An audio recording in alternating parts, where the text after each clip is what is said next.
Tes. Assalamualaikum warahmatullahi wabarakatuh. Bismillahirrahmanirrahim.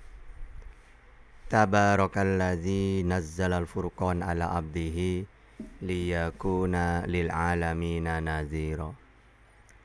Allahumma salli wa sallim ala sayyidina wa maulana Muhammadin wa ala alihi wa sahbihi wa barik wa sallim. Rabbi shrah li sadri wa yassir li amri wahlul 'uqdatam min lisani yafqahu qawli amma ba'd. Alhamdulillah kita berjumpa lagi dengan Tahta Channel. Kali ini Tahta akan mereaction suatu channel ya. Sebuah channel. Ini kumpulannya Sofiatul gitu ya. Golongannya orang-orang yang gak jelas, gak tahu apa-apa tentang Islam ya. Di situ mengatakan bahwa ya Nabi Ibrahim tidak pernah membangun Ka'bah katanya. Bahkan yang membangun Ka'bah itu adalah Asad. Nah, dia tidak tahu sejarah ya. Nama Asad ini di zaman siapa, terus kenapa dia kok merubah Ka'bah. Nah, ini kami umat Islam juga tahu sejarah itu ya. Dia memakai buku-buku sejarah katanya. Coba mari kita simak, nanti saya akan jelaskan dengan dalil-dalilnya. Oke.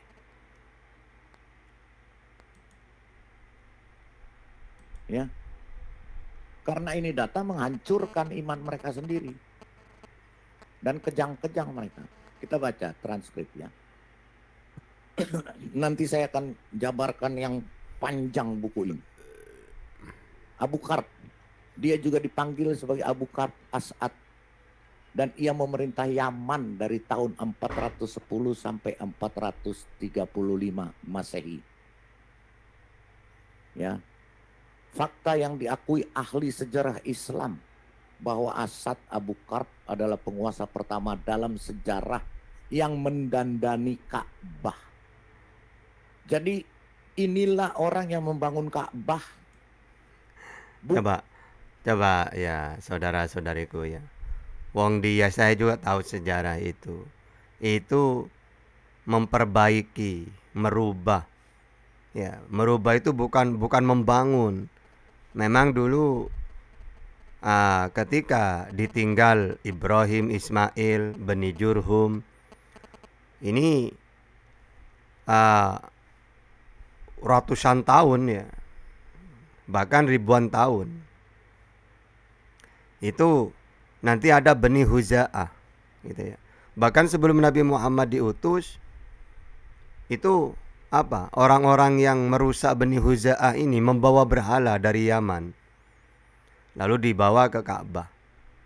Nah, setelah itu orang-orang Arab tertarik, mereka membangun Ka'bah. Nanti saya ceritakan nanti.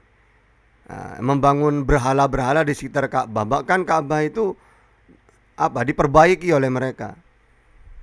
Nah, dan ingat, kiblat itu bukan bangunannya. Kiblat itu ya tanahnya itu. Gitu ya. Sehingga andaikan sekarang Ka'bah itu ada yang ngebom misalnya, hancur semuanya, bukan berarti kita tidak punya kiblat, enggak. Tinggal kita bangun lagi. Nah, Ka'bah itu dibangun oleh Ibrahim, diteruskan Ismail, Bani Jurhum, lalu Bani Huza'ah inilah banyak yang merubah. Maksud merubah di situ ditambah-tambah apa gitu ya. Bahkan banyak berhala di sekitar Ka'bah itu. Nah, jadi mereka ini bukan membangun, enggak. Ya.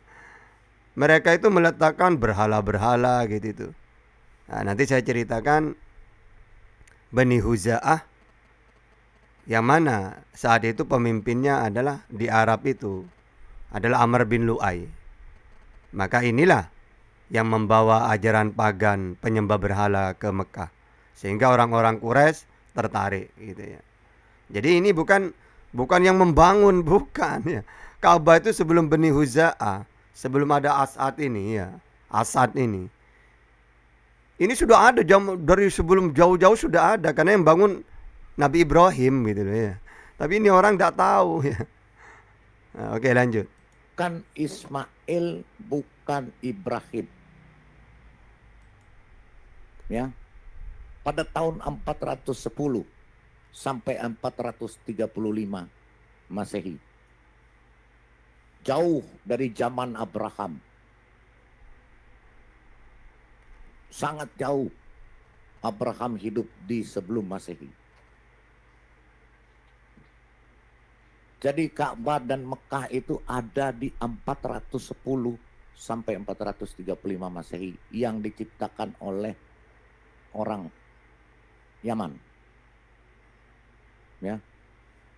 Yang mendandani Ka'bah adalah sebuah indikator yang penting bahwa dialah yang sebenarnya membangun Ka'bah.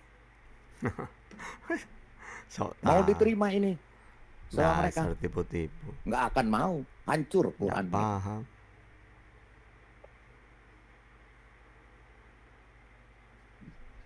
Memperindah sebuah tempat pemujaan yang di Jazirah Arab adalah tahap pembangunan kedua.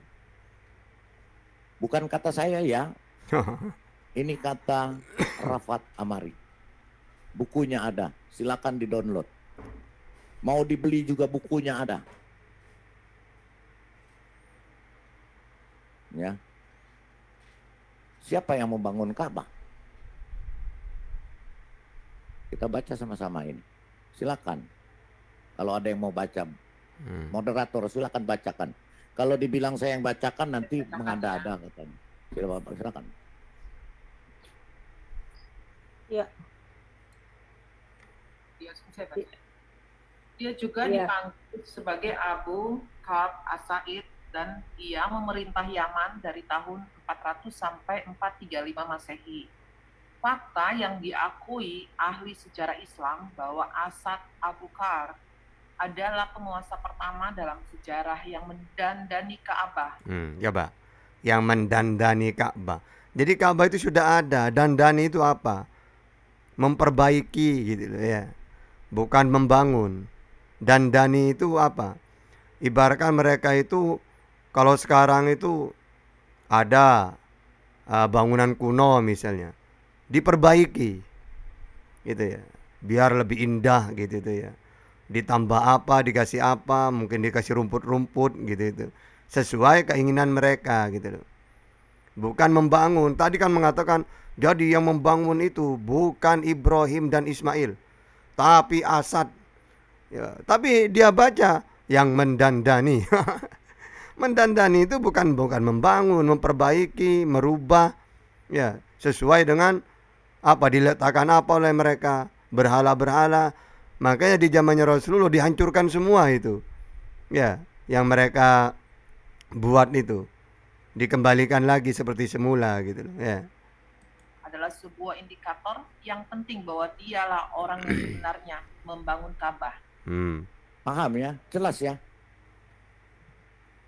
Jelas. Ini pasti kalau dikatakan, oh ini pemfitnah, ini tukang fitnah, ini nggak benar. Coba tanyakan Ikhwan. Pasti dia akan jawab, ini orang-orang kafir yang nggak suka sama Islam. Pasti. Tapi ini diakui oleh ahli sejarah Islam sendiri. Jadi saudara-saudariku semuanya, memang sejarah kayak gini memang ya ada ya. Tapi kalau diselewengkan yang membangun adalah Asad ini, ya ini enggak benar. Kalau sejarah ini memang ada, bagaimana awal munculnya penyembah berhala di Arab. Ya termasuk di zaman ini. Makanya kata Rasulullah, orang yang menanggung penyembahan berhala adalah Amr bin Lu'ay, yaitu Bani Huza'ah ini. Karena mereka lah yang membawa dari Yaman berhala-berhala. Ya dari Sam itu tuh. Karena mereka penyembah berhala di sana. Nanti saya ceritakan kisahnya ya. Jadi sejarah kayak gini memang ada, tapi bukan membangun Ka'bah gitu loh. Kalau membangun Ka'bah itu diakui dunia sudah. Nabi Ibrahim dan orang Yahudi tidak pernah membantah itu. Nanti banyak kisah-kisahnya, saya ceritakan singkat-singkat nanti. Ya. Jadi dia Abu Karb ini dari Yaman memperindah pemujaan para berhala, dijadikan katanya sebagai rumah Tuhan. Diubah dari pagan politeis, dipoles jadi monoteis, tetapi isinya tetap politeis. Karena apa? Mereka sendiri dari dulu sujud menyembah menghadap ke Ka'bah itu.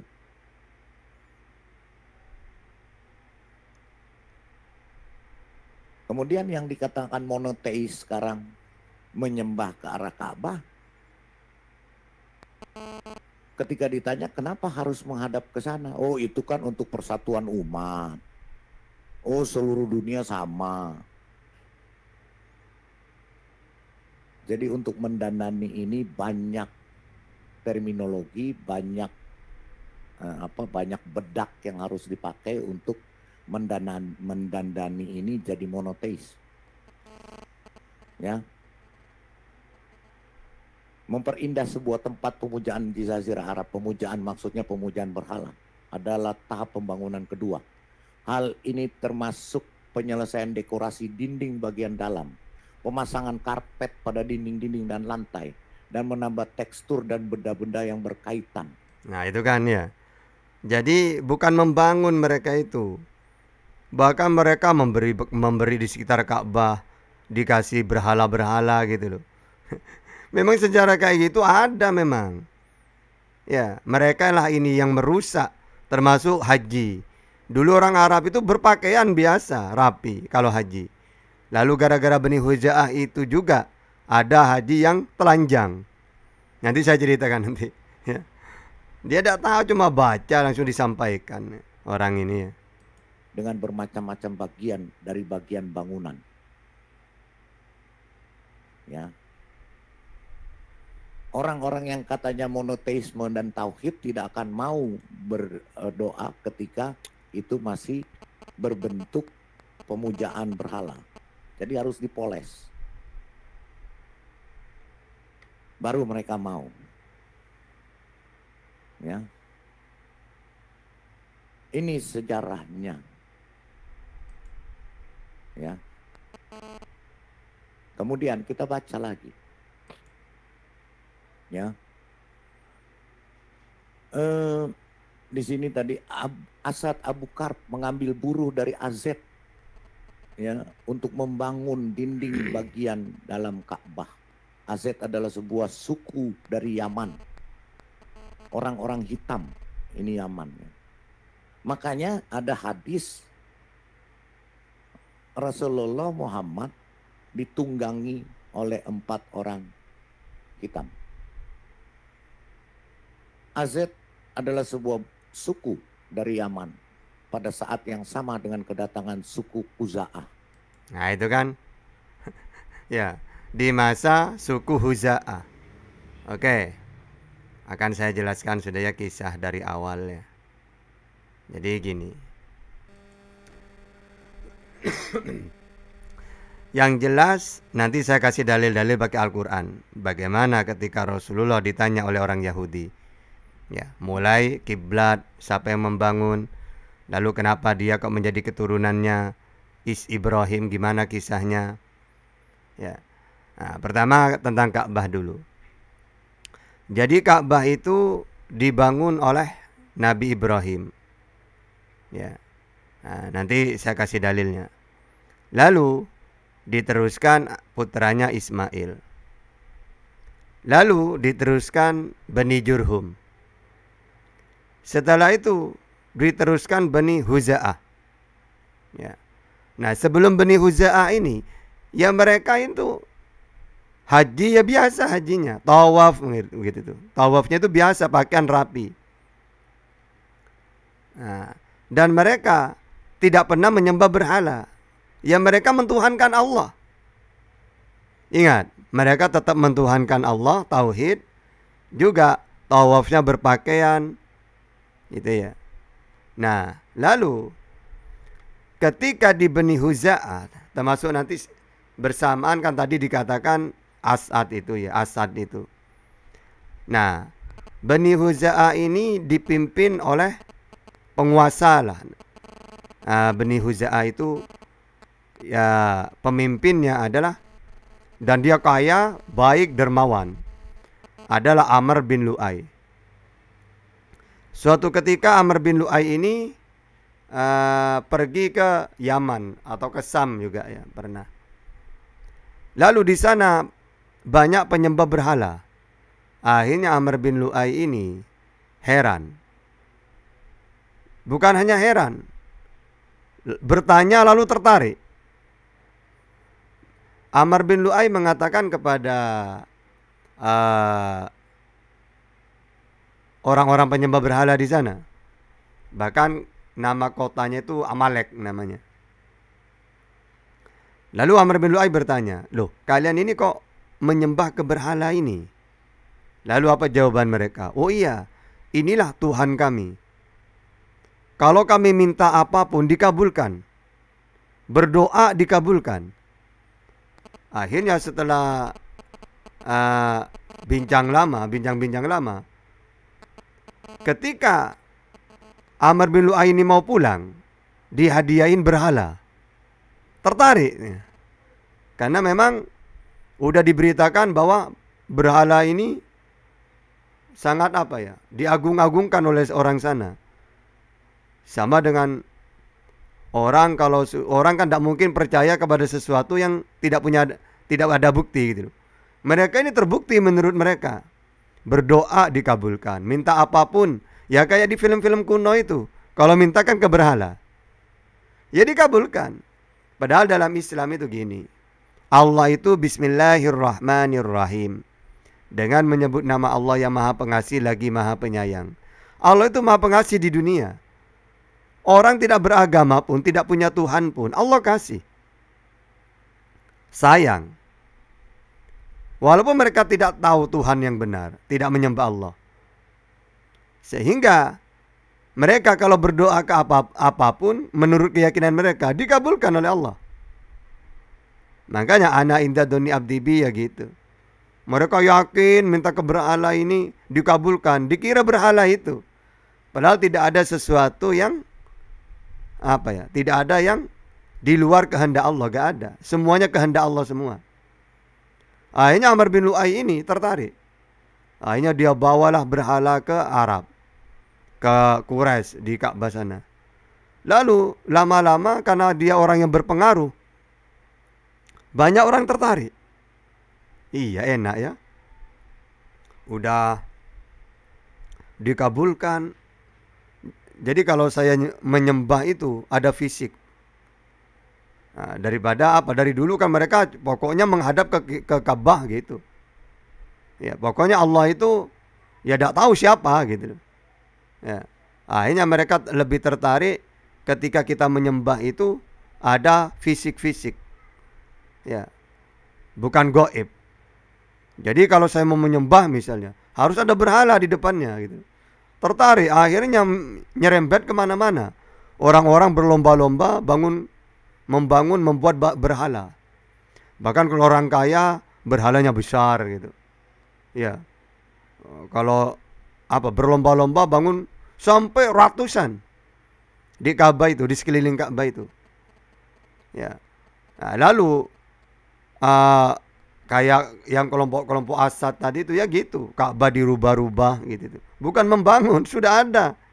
Ratusan tahun, mungkin ribuan tahun sudah ada. Karena zamannya Abraham, Nabi Ibrahim dulu. Nah, makanya ketika jadi orang Arab itu memang mereka menyembah berhala. Tapi mereka tahu Tuhan itu Allah gitu loh. Kan heran kan? Karena dari dulu tahunya Tuhan itu Allah. Makanya dalam Al-Quran, wala in sa'altahum man khalaqas samawati wal ard, nanti wa syawara syamsa wal qamar la yaqulanna Allah gitu. Ketika ditanya kepada mereka, siapa yang menciptakan langit dan bumi dan yang menundukkan matahari dan bulan, mereka menjawabnya bukan berhala, bukan. Mereka menjawab Allah tetap. Karena mereka menyembah berhala ini seakan-akan sebagai pelantara. Bahkan mengatakan anak Allah, Lata Uzza Manat itu. Sehingga pakai pelantara. Ya. Jadi menyembah berhala ini sama dengan menyembah Allah menurut mereka. Nama Allah dari mana mereka tahu? Dari Nabi Abraham dulu, Nabi Ibrahim. Tapi pada akhirnya mereka tetap mentuhankan Allah, tapi mereka menyembah berhala. Dianggap anak Allah. Ya sama seperti orang oten-oten itu. Kamu kan tahu Yesus itu mengenalkan Tuhan itu Allah.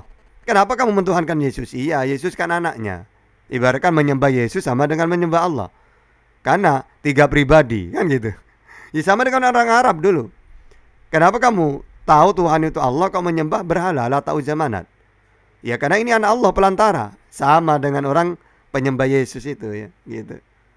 Ya, tapi karena mereka tidak tahu sejarah pagan, ya gitulah. Yang penting Tuhan bisa menjelma gitu, seperti dewa-dewa gitu. Terus setelah itu, lalu di masanya Rasulullah dikembalikan ke ajaran tauhid seperti nabi-nabi Israel itu. Kan Nabi Muhammad diutus setelah nabi-nabi Israel selesai. Kalau nabi-nabi Israel dari Ishak sampai Yesus kan untuk Israel saja.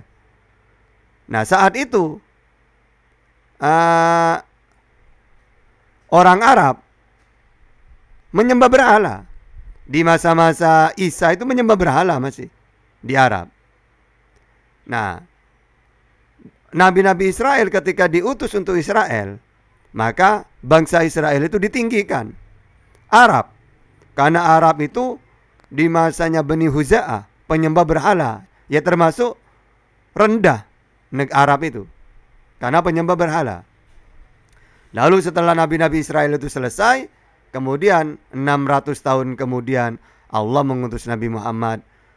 Nah, baru itulah dikembalikan lagi, ya tetap mentuhankan Allah, tapi tidak boleh menyekutukan Allah dengan berhala. Bahkan berhala semuanya disingkirkan. Ya.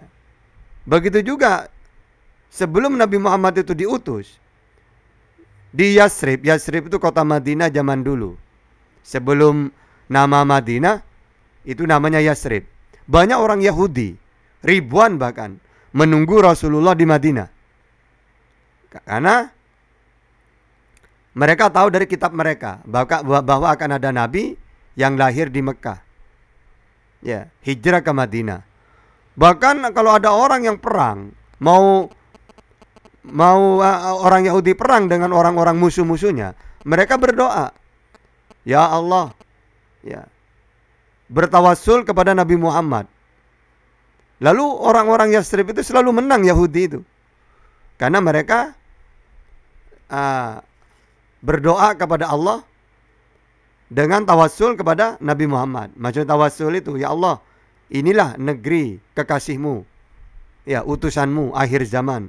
Saya sekarang ada di sini, lindungi kami, gitu. Nah, pernah juga Yaman.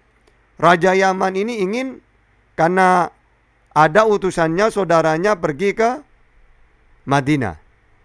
Lalu punya konflik dengan orang Madinah, orang Yahudi. Akhirnya mereka marah orang Yahudi ini, orang-orang Yaman, Raja Yaman, ingin menghancurkan Madinah.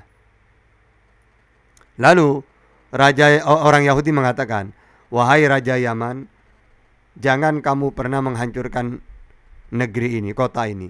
Karena kota ini kota perjanjian, dilindungi oleh Allah.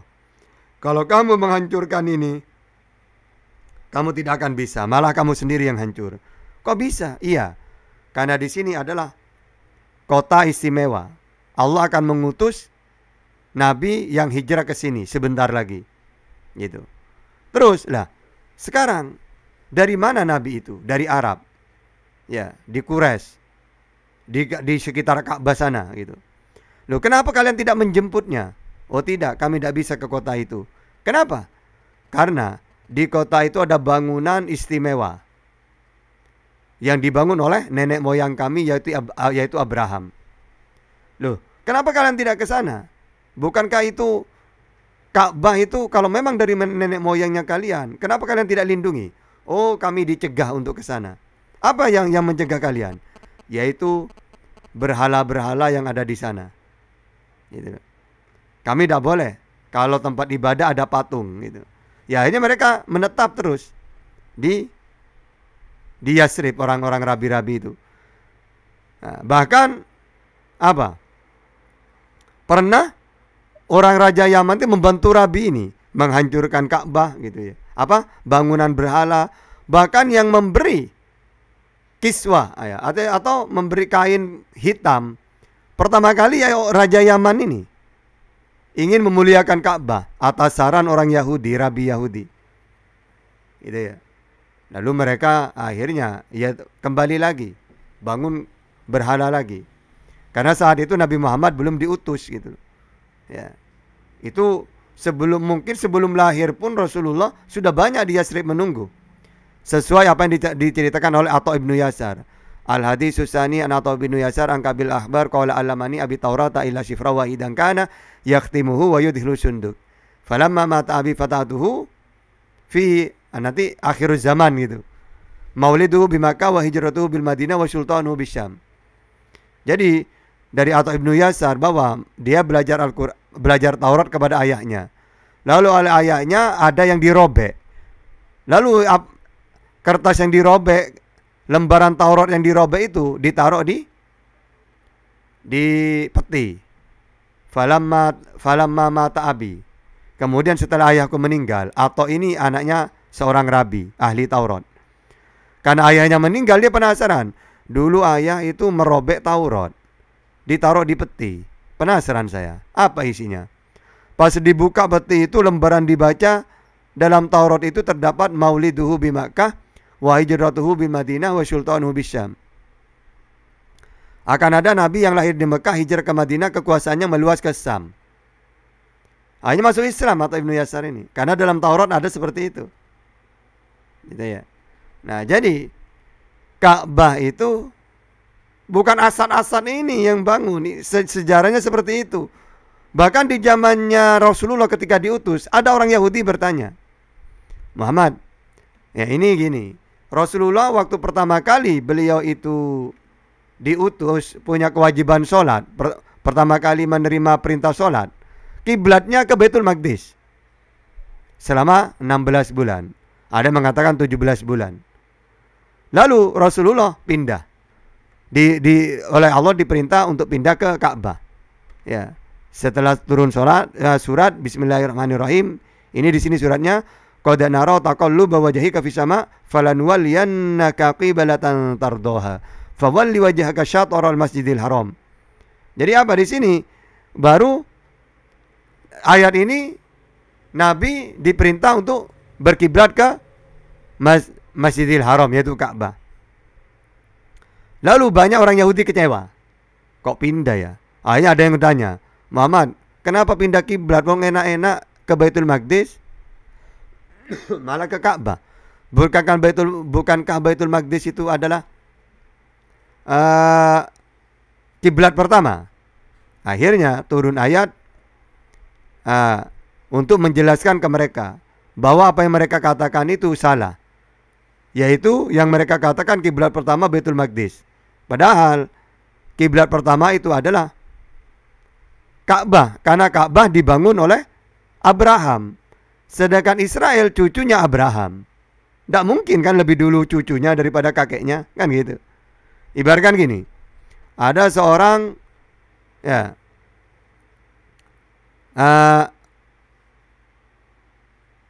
ada seorang, nah langsung cerita aslinya aja. Nabi Ibrahim saat itu Yakub belum ada. Ya. Lalu beliau membangun Ka'bah di Mekah. Ya. Setelah itu nanti kan berarti kan sudah ada Ka'bah itu. Ya, mendirikan, bahkan bukan membangun, mendirikan. Ya, pondasinya sudah ada. Lalu nanti dari Ishak di Israel punya anak namanya Yakub. Nah, Yakub inilah Bani Israel namanya. Lalu nanti di zamannya Musa gitu, ada yang namanya Baitul Maqdis, kiblatnya mereka. Nah, mereka membangun tempat ibadah, Baitullah namanya. Yaitu Bait Suci. yang dibangun oleh keturunannya Yakub. Loh, mana mungkin lebih dahulu keturunan Yakub ini yang membangun Baitul Maqdis dengan Ka'bah yang dibangun oleh kakeknya ratusan tahun. Karena yang bangun itu di zamannya Musa gitu itu. Salomo. Sedangkan Salomo dan Musa itu masih jauh, masih di bawah cucunya Nabi Yakub. Nah, sehingga apa? Lebih dulu, jelas lebih dulu Ka'bah. Akhirnya ketika Yahudi mengatakan kepada Nabi Muhammad, kenapa pindah? Bukankah kiblat pertama itu adalah Baitul Maqdis? Lalu turun ayat, enggak. Ya, yang justru ke kiblat yang pertama dibangun adalah yaitu Ka'bah. Inna awwala baiti wudi'a linnas lalladzi bi Bakkah. Sesungguhnya rumah ibadah pertama yang dibangun untuk manusia ialah Baitullah yang di Bakkah, yaitu Mekah. Ya. Terus mereka nanya, nah, kok bisa Ka'bah bangunan pertama? Ya. Kapan? Mana dalilnya? Ibaratkan, bukan dalilnya. Bagaimana ceritanya? Kok Ibrahim ke Ka'bah? Langsung turun ayat. Iya, ini ayatnya. Wa id yarfa'u Ibrahim. Dan ingatlah ketika Nabi Ibrahim diperintah oleh Allah untuk mendirikan Ka'bah. Ya. Mendirikan, meninggikan, ya. Nah, sehingga mereka masih nanya lagi. Setelah dikatakan kiblat pertama adalah Ka'bah, lalu dijelaskan dengan ayatnya, dalilnya bahwa Nabi Ibrahim yang membangun. Lalu mereka masih tanya, mana tanda-tandanya, bukti? Lalu turun ayat, fihi ayatun bayyinatun maqam Ibrahim. Di sana terdapat tanda-tanda yang jelas, di antaranya maqam Ibrahim, yaitu tempat pijakan Nabi Ibrahim ketika bangun Ka'bah. Nah, lalu Nabi Ibrahim, mereka masih nanya lagi. Lalu kenapa kok bisa kamu menjadi keturunannya Muhammad? Akhirnya dijelaskan lagi, ya. Rabbana ini askantu min dzurriyyati biwadin ghairi dzi dzar'in inda baitikal muharram. Ya Tuhan, sesungguhnya aku telah menempatkan sebagian keturunanku, yaitu Ismail, di lembah yang tidak mempunyai tanam-tanaman di dekat rumah engkau, Baitullah. Jadi saya keturunan Ismail itu karena Nabi Ibrahim meletakkan keturunannya, gitu ya. Nah, lalu nanti di samping meletakkan keturunannya, Nabi Ibrahim berdoa, wa il qala Ibrahimu rabbi ja'al hadzal balada aminau wa janubani wa baniya an na'budal asnam. Bukan hanya meletakkan keturunannya, bukan hanya mendirikan Ka'bah, terus meletakkan keturunannya di situ yaitu Ismail menjadi penduduk situ, juga beliau berdoa. Dan ingatlah ketika Ibrahim berdoa, ya Tuhan, jadikanlah negeri ini Mekah, negeri yang aman, dan jauhkan aku berserta anak cucuku agar tidak menyembah berhala. Nah, ini nubuat bahwa suatu saat orang-orang akan menyembah berhala di tempat itu. Lalu Nabi Ibrahim berdoa agar supaya anak cucunya tidak menyembah berhala. Bahkan Ka'bah ini dengan doanya Nabi Ibrahim dilindungi dari penyembah berhala. Makanya ketika Rasulullah diutus, penyembah berhala itu dimusnahkan oleh Allah, oleh Rasulullah atas perintah Allah. Jadi ayatnya jelas semua aturannya, dan orang Yahudi tidak pernah membantah. Ya, karena mereka udah tahu tentang semua sejarahnya tentang Rasulullah. Makanya dalam Al-Quran mereka mengenal Rasulullah melebihi kenalnya mereka kepada anak-anaknya sendiri. Ya. Jadi banyak kisah-kisah seperti itu. Tiba-tiba ada orang kumpulan tidak tahu apa-apa dengan PD-nya mengatakan bahwa Ka'bah itu yang membangun bukan Nabi Ibrahim, ya, tapi Asad gitu. Jadi banyak kisah-kisah kayak gitu kalau saya ceritakan, gitu ya. Sehingga kalian ini cuma memamerkan kebodohan saja. Ya, tidak tahu apa-apa ya. Padahal dalam Al-Quran dalilnya jelas. Karena umat Islam itu, kalian cuma baca sejarah-sejarah kayak gini nih, percuma. Kami juga tahu sejarah kayak gini, awal munculnya gimana. Ya. Sedangkan umat Islam sudah punya dalil yang jelas, yaitu Al-Quran. Yang bangun Ka'bah siapa? Ibrahim. Mana dalilnya? Wa id yarfa'u Ibrahim. Terus sebagai apa? Untuk apa? Untuk kiblat. Ya, inna awwala baiti wudi alinas bi Bakkah. Bahwa kiblat pertama yang dibangun adalah Ka'bah. Ya. Terus kenapa Nabi Muhammad kok bisa keturunnya? Iya.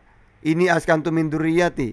Karena Nabi Ibrahim sudah meletakkan keturunannya di Ka'bah, yaitu Ismail. Diteruskan Bani Jurhum, Bani Huza'ah, lalu ke Rasulullah. Nah, di periode sebelum Rasulullah itu ada Bani Huza'ah. Inilah yang merubah ajaran penyembah berhala. Bahkan ini juga yang merubah orang tawaf telanjang. Jadi gini, orang yang kalau mau tawaf harus membeli pakaian dari mereka. Jadi Bani Huza'ah ini bukan hanya mengajak orang menyembah berhala. Begitu juga mereka jual baju yang mahal-mahal, pakaian. Yang mana orang yang dari manapun, kalau ingin tawaf harus beli dari pakaian dari mereka. Kalau enggak boleh tawaf. Akhirnya mereka yang tidak mampu membeli, ya mereka tidak berpakaian tawaf itu. Karena syaratnya kalau ingin tawaf harus beli dari Bani Huza'ah ini, Amr bin Lu'ay. Jadi banyak sejarahnya itu. Ya. Jadi kalian tuh tidak tahu apa-apa tentang Ka'bah gitu. Sampai sekarang dari zaman dulu udah ada. Ya, yang mengatakan Ka'bah bukan bangunan Ibrahim. Itu gak ada. Ya. Walaupun ada, mereka diterangkan oleh Rasulullah seperti orang Yahudi, langsung paham mereka. Makanya sampai sekarang pun orang Yahudi menganggap Arab itu saudaranya. Israel, Bani Israel, sedangkan Arab, Bani Ismail. Mereka tahu. Makanya mereka ini orang Yahudi ketika keluar dari Israel, kalau ingin sholat, sholat ke masjid mereka boleh. Kalau ke gereja tidak boleh. Karena di gereja itu ibaratkan dulu orang Yahudi tidak mau ke Ka'bah. Walaupun mereka beriman. Karena di Ka'bah ada berhala. Begitu juga sampai sekarang. Gereja-gereja itu tidak mau orang Yahudi itu kalau ibadah masuk ke gereja. Kalau ke masjid boleh. Karena di masjid tidak ada yang bau-bau berhala. Itu ya. Baiklah, mudah-mudahan manfaat barokah. Kita akhiri dengan kafaratul majlis. Bismillahirrahmanirrahim. Subhanakallahumma wa bihamdika asyhadu an la ilaha illa anta astaghfiruka wa atubu ilaik. Akhirul kalam. Assalamualaikum warahmatullahi wabarakatuh.